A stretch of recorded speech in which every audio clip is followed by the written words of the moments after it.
जमात इस्लामी भी एक इतनी बहुत बड़ी क़ुव्वत है, आप भी क़ुव्वत है। मैं कहता हूँ जब तक आप इकट्ठे नहीं होते तो कोई काम आगे नहीं बढ़ सकता। तो आप जमात इस्लामी के आप कोलिशन पार्टनर भी रहे हैं, आपने खैबर पख्तूनख्वा में पहले उनकी हुकूमत भी रही है। अब क्या ऐसे मसले हो गए आप इकट्ठे नहीं होते?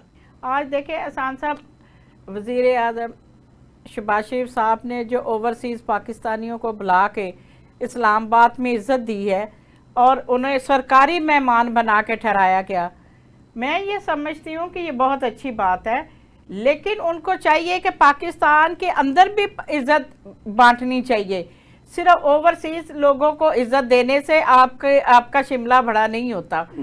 मैं इस पे इनके इस काम को सराहती भी हूँ कि ये बाकी लोग जो इस तरीके से पाकिस्तान के अंदर बर्बरियत हो रही है, लोगों को चादर और चार दीवारी से निकाला जा रहा है, खुदारा इस बात को भी कंट्रोल किया जाए। वो भी इज़्ज़तदार लोग हैं, चाहे वो जितने भी पार्टी कौन सी भी पार्टी से है, लेकिन मुहिब्बे वतन पाकिस्तानी है।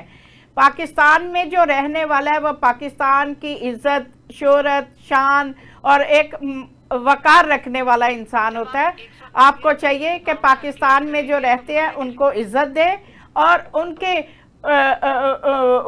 उनका भी ख्याल रखना हुकूमत का भी एक आला ज़रफ़ होना चाहिए।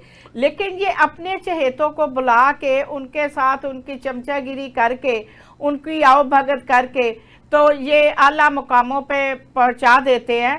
लिहाजा ये हमारी हुकूमत को ये भी चाहिए कि वो पाकिस्तान के मैंने जो क्वेश्चन किया था कि पीटीआई और जो जमात इस्लामी है जी, अगर ये मिलने तो आपके लिए कोई मिसाल नहीं। एहसान साहब, मैंने तो आपको पहले भी कहा है कि मिलने में हमें कोई दो राय नहीं है। हम चाहते हैं कि हम मिल के चले, लेकिन तब तक जब तक हमारे इमरान खान साहब बाहर नहीं आते तब तक ये फैसले किसने करने हैं? ये इमरान खान साहब ने करने हैं। जैसे वहाँ से आर्डर आएगा हम तो उठ के उधर चले जाएंगे, हमें तो कोई दो राय नहीं है।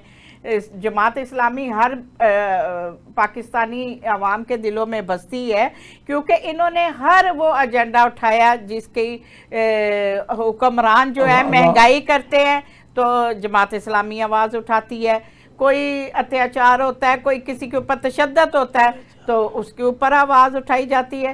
तो लिहाजा ये तो कोई दो राय नहीं है। इंशाअल्लाह ताला बानी से बात करके तो हम इनके साथ मुज़ाकरात कर लेते हैं। अच्छा, मुझे आप ये बताएं कि अभी आपने बात की, मैंने फिर साहब से पूछा कि आप मिल के इलेक्शन लड़ रहे हैं जी। अब वो कहते हैं हम तो सबको कहते हैं। बिल्कुल कहते हैं, लेकिन उन्होंने कहा कभी आपसे राजा साहब तो कहते रहते हैं कि मिले हमारे बात यहाँ आपकी और देबानाज की और राजा साहब की बात यहाँ पार्टी की हो रही है। जी बिल्कुल, आप कुछ जाती लड़ाई तो नहीं है, जाती आपकी बात तो नहीं। आप बात करते राजा साहब कहते हैं। मैंने कहा कभी हुकूमत अपनी जमात की सतह पर जी कभी उनकी आपको दावत आई है कि आप मिल के चलते हैं? नहीं, कि बयानों में है बस? नहीं, वो ये बात है कि बात तो होती रहती है, पार्टी के अंदर भी होती रहती है जमात इस्लामी की बात।